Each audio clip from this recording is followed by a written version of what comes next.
नमस्कार, ये आकाशवाणी शिमला है। अब आप राजकुमारी चंदेल से प्रादेशिक समाचार सुनिए। आज के मुख्य समाचार। मुख्यमंत्री सुखविंदर सिंह सुक्खू ने कहा, समाज के जरूरतमंद व वंचित वर्गों के कल्याण के लिए सरकार प्रतिबद्ध। उद्योग मंत्री हर्षवर्धन चौहान ने कहा, मिल्क सेस से एकत्रित धनराशि दुग्ध उत्पादकों की आय बढ़ाने पर होगी खर्च। विधानसभा में वित्त वर्ष 2024-25 के लिए पेश बजट पर चर्चा शुरू। विपक्ष ने बजट को दिशाहीन दिया करार। और प्रदेश के ऊंचाई वाले क्षेत्रों में रुक रुक कर बर्फबारी जारी। लाहौल स्पीति जिले में 20 व 21 फरवरी को सभी शैक्षणिक संस्थान रहेंगे बंद। अब समाचार विस्तार से। मुख्यमंत्री सुखविंदर सिंह सुक्खू ने कहा है कि प्रदेश सरकार समाज के जरूरतमंद व वंचित वर्गों के कल्याण के लिए प्रतिबद्ध है। शिमला में आयोजित एकल नारी संगठन के राज्य स्तरीय समारोह की अध्यक्षता करते हुए उन्होंने कहा कि सामाजिक सुरक्षा पेंशन योजना के अंतर्गत अगले वित्तीय वर्ष में 70 करोड़ रुपए अतिरिक्त खर्च करते हुए 40,000 नए लाभार्थी जोड़े जाएंगे। मुख्यमंत्री ने कहा कि इस योजना के लिए लगभग 1,260 करोड़ रुपए आवंटित किए गए हैं, जिससे वृद्ध, विधवा, एकल नारी, दिव्यांगजन और कुष्ठ रोगी सहित लगभग 7,84,000 लाभार्थी लाभान्वित होंगे। सुखविंदर सिंह सुक्खू ने कहा कि राज्य सरकार पात्र महिलाओं को वार्षिक स्वास्थ्य बीमा प्रीमियम के अंतर्गत लाते हुए इस पर लगभग 41 करोड़ रुपए की अतिरिक्त राशि खर्च करेगी। उन्होंने कहा कि राज्य सरकार विधवा महिलाओं को गृह निर्माण के लिए वित्तीय सहायता भी उपलब्ध करवाएगी। इसके अतिरिक्त इस योजना के तहत नवनिर्मित घरों के लिए बिजली, पानी सहित अन्य मूलभूत आवश्यकताओं का भी प्रावधान किया गया है। प्रदेश विधानसभा का बजट सत्र एक दिन के अवकाश के बाद आज बाद दोपहर शिमला में शुरू हुआ। प्रश्नकाल के दौरान सदन की बैठक सौहार्दपूर्ण माहौल में चली। कांग्रेस के केवल सिंह पठानिया और भाजपा के रणधीर शर्मा के सवाल के जवाब में मुख्यमंत्री द्वारा अधिकृत उद्योग मंत्री हर्षवर्धन चौहान ने बताया कि वर्तमान सरकार ने शराब की प्रति बोतल पर 10 रुपए मिल्क सेस लगाया है। इसके माध्यम से 90 करोड़ 77,99,232 रुपए की धनराशि एकत्रित हुई है और इस वित्तीय वर्ष के अंत तक ये आंकड़ा 100 करोड़ हो जाएगा। उन्होंने कहा कि मिल्क सेस से एकत्रित धनराशि को दुग्ध उत्पादकों की आय बढ़ाने पर खर्च किया जाएगा। हर्षवर्धन चौहान ने कहा कि प्रदेश सरकार ने शराब के ठेकों की नीलामी का निर्णय लिया है और इससे सरकार का राजस्व 40% बढ़ा है। शराब ठेकों की नीलामी से 1,815 करोड़ रुपए सरकार को प्राप्त हुए हैं। उन्होंने कहा कि वित्त वर्ष 2023-24 में सरकार द्वारा आबकारी अधिनियम के तहत 2,350 करोड़ का लक्ष्य निर्धारित किया गया है। विधायक सतपाल सिंह सत्ती के सवाल के जवाब में आयुष मंत्री यादविंदर गोमा ने बताया कि प्रदेश के सरकारी आयुर्वेदिक महाविद्यालयों में नीट के माध्यम से चयनित प्रशिक्षु चिकित्सकों को उनकी इंटर्नशिप के दौरान 10,000 वजीफा प्रदान किया जाता है। विधायक विपिन परमार के अनुपूरक सवाल के जवाब में आयुष मंत्री ने कहा कि पपरोला आयुर्वेद कॉलेज को अखिल भारतीय आयुर्वेदिक संस्थान बनाने के लिए पूर्व सरकार के कार्यकाल में प्रस्ताव केंद्र सरकार को भेजा गया था, जिस पर कुछ आपत्तियां लगी हैं। वर्तमान सरकार ने इन आपत्तियों को पूरा कर केंद्र सरकार को प्रेषित किया है, लेकिन अभी तक इस मामले में केंद्र सरकार की ओर से कोई जवाब नहीं आया है। भाजपा विधायक डॉक्टर जनकराज और कांग्रेस के राजेंद्र राणा के सवाल पर उद्योग मंत्री हर्षवर्धन चौहान ने कहा कि करुणा मूलक को रोजगार देने को लेकर सरकार गंभीर है। उन्होंने कहा कि करुणा मूलक को नौकरी देने के लिए आड़े आ रहे नियमों की पेचीदगियों को दूर करने के लिए कैबिनेट सब कमेटी का गठन किया गया है और जल्द ही उसकी रिपोर्ट आने वाली है। उन्होंने कहा कि करुणामूलक आधार पर कई विभागों से सूचना लेनी है और इसमें समय लग रहा है। हर्षवर्धन चौहान ने कहा कि पूरी सूचना एकत्र होने पर उपलब्ध करवा दी जाएगी और सरकार का ये प्रयास रहेगा कि इसी सत्र के दौरान इस संबंध में सूचना उपलब्ध करवा दी जाए। भाजपा विधायक लोकेंद्र कुमार के सवाल के जवाब में उद्योग मंत्री हर्षवर्धन चौहान ने कहा कि लुहरी पनबिजली परियोजना चरण 1 में निगमित सामाजिक उत्तरदायित्व के तहत प्रभावित स्थानीय पंचायतों व क्षेत्रों में अभी तक 331 लाख रुपए की धनराशि विभिन्न लोक कल्याण और विकास कार्यों के लिए खर्च की जा चुकी है। भाजपा के दलीप ठाकुर के सवाल के जवाब में राजस्व मंत्री जगत सिंह नेगी ने कहा कि जहां पर एफसीए से बाहर की जमीन है वहीं पर प्रभावित और भूमिहीन लोगों को आवास बनाने के लिए शहरी इलाकों में 2 बिस्वा और ग्रामीण इलाकों में 3 बिस्वा भूमि उपलब्ध करवाई जाती है।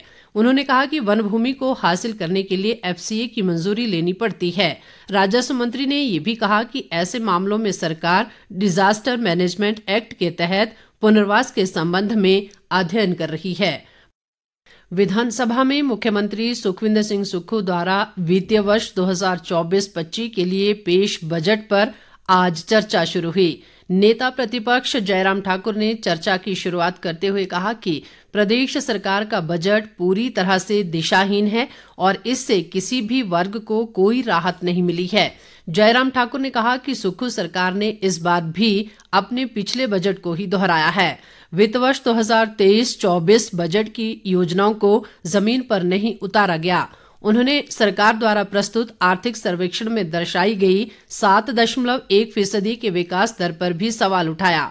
उन्होंने कहा कि बजट में कई मदों पर कटौती की गई है और सरकार ने बजट में जो आंकड़ा पेश किए हैं वो तथ्यपरक नहीं है। जयराम ठाकुर ने कहा कि बजट में राजकोषीय घाटे को कम करने के लिए राजस्व प्राप्तियों को बढ़ा चढ़ाकर पेश किया गया है। नेता प्रतिपक्ष ने प्रदेश सरकार के शराब की आबकारी नीति में दर्शाए राजस्व के आंकड़ों पर भी सवाल उठाए और कहा कि शराब से 1855 करोड़ का राजस्व दर्शाया गया है और इसमें पिछले साल की तुलना में 40% बढ़ोतरी की बात कही गई है, लेकिन हकीकत में ये बढ़ोतरी 16 से 17% ही है।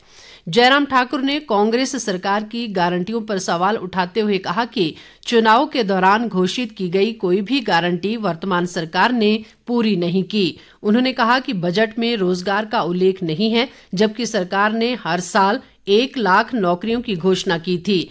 पिछले बजट में सरकार ने 30,000 नौकरियां देने का ऐलान किया था, लेकिन 1 साल बीत गया है, एक भी नौकरी नहीं दी। प्रदेश सरकार ने करुणामूलक आश्रितों की बात सुनना बंद कर दी है। नेता प्रतिपक्ष ने कहा कि प्रदेश सरकार कर्मचारी हितैषी होने की बात करती है, लेकिन आज करुणामूलक आउटसोर्स तो सड़कों पर है, लेकिन जिनकी नौकरी पक्की है उनको वेतन के लिए आंदोलन करना पड़ रहा है। उन्होंने कहा कि सरकार का 1 साल हो गया है, ना एरियर और ना ही डीए दिया है। सरकार ने पहले बोर्ड व निगमों में भी कर्मचारियों को ओपीएस देने की बात कही थी, अब ओपीएस में उनकी गिनती ही नहीं है।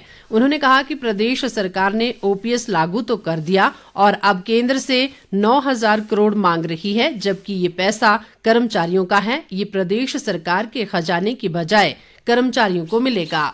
कांग्रेस के भवानी सिंह पठानिया ने बजट का समर्थन करते हुए कहा कि प्रदेश की 90% आबादी गांव में बसती है और इस बजट में ग्रामीण अर्थव्यवस्था को मजबूत करने की दृष्टि से अहम कदम उठाए गए हैं। उन्होंने कहा कि किसानों बागवानों को प्रोत्साहित करने से ग्रामीण अर्थव्यवस्था सुदृढ़ होगी और इससे लोगों को गांवों से शहरों की तरफ पलायन नहीं करना पड़ेगा।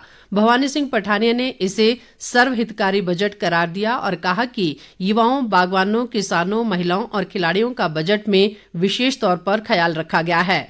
भाजपा के सुखराम चौधरी ने चर्चा में हिस्सा लेते हुए कहा कि बजट में गारंटियों को पूरा करने की दिशा में कुछ नहीं किया गया। चर्चा में विधायक रामकुमार, किशोरी लाल और केएल ठाकुर ने भी हिस्सा लिया। राजधानी शिमला सहित प्रदेश के अधिकांश भागों में आज बादल छाए हुए हैं, जबकि लाहौल स्पीति, किन्नौर, कुल्लू और चंबा जिलों में कई स्थानों पर बर्फबारी का क्रम रुक रुक कर जारी है। लाहौल स्पीति जिले में पिछले 24 घंटों में बर्फबारी हो रही है। घाटी में हिमखंड खिसकने की आशंका को देखते हुए जिला प्रशासन ने 2 दिन 20 व 21 फरवरी को शैक्षणिक संस्थान बंद रखने का निर्णय लिया है। उपायुक्त राहुल कुमार ने कहा कि जिले में 2 दिनों से लगातार बर्फबारी हो रही है, जिस कारण कई इलाकों में हिमखंड खिसकने का खतरा बना हुआ है। राहुल कुमार ने लोगों से अनावश्यक रूप से यात्रा न करने की अपील की है। BRO 70 RCC के कमांडर मेजर रविशंकर ने बताया कि स्टिंगरी से तांदी 0 पॉइंट तक सड़क मार्ग बहाल कर दिया गया है। कुल्लू जिला की ऊंची चोटियों पर आज दिन भर हिमपात होता रहा, जबकि निचले इलाकों में बारिश हुई। पर्यटक स्थलों सोलंग नाला, धुंधी, कोठी व अन्य इलाकों में भी ताजा बर्फबारी हुई है। इधर किन्नौर व चंबा जिलों में ऊंची चोटियों पर बर्फबारी से कड़ाके की ठंड हो गई है। बर्फबारी के कारण पांगी घाटी का सड़क संपर्क शेष विश्व से कट गया है। जिला प्रशासन ने खराब मौसम को देखते हुए लोगों को ऊंचाई वाले क्षेत्रों और नदी नालों के समीप न जाने की अपील की है।